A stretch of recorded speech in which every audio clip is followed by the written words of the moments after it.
দর্শক, এই হচ্ছে আমার বাসার সামনের গাড়ি পার্কিং। তো আজকে আমি আমার স্যামসাং গ্যালাক্সি আলট্রা দিয়ে আমার সামনে যে পাহাড় আছে এই পাহাড়ের জুম করার চেষ্টা করতেছি। দেখা যাক এটা ঠিক কতটুকু জুম করা যায়। এই পাহাড়টা কিন্তু আমার থেকে মোটামুটি 20 কিলোমিটার দূরে আছে, পুরো একটা শহরের শেষ মাথায় এই পাহাড়টা। তো আমি এই পাহাড়টাকে পুরোপুরি, যদিও সামনে ওই কারেন্টের পিলারের জন্য পাহাড়গুলো একটু তারগুলো দেখা যাচ্ছে, কিন্তু আমি আমার স্যামসাং গ্যালাক্সি আলট্রা দিয়ে পাহাড়টাকে একদম কাছে নিয়ে আসছি। দেখো, একদমই কাছে। পাহাড়ের মাথার উপরে যে শুভ্র সাদা বরফ জমেছে সেটাও দেখা যাচ্ছে। দেখুন, এই পাহাড়টা আপনারা যারা দেখতেছেন একদম কাছে, এটা কিন্তু অনেক কাছে না, এটা কিন্তু কম করে হলো 20 থেকে 25 কিলোমিটার দূরে এই পাহাড়টা। দেখুন, সুন্দর চারদিকে পাহাড়, পাহাড়ের মাঝখানে ছোটো ছোটো বাড়ি।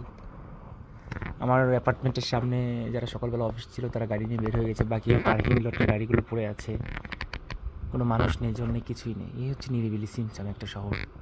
আপনি এই শহরে আসলে বুঝতে পারবেন যে একটা শহর কতটা নিস্তব্ধ, কতটা নিরিবিলি, কতটা শব্দ দূষণ নেই। আপনার দেশ আপনাকে ঠকাচ্ছে।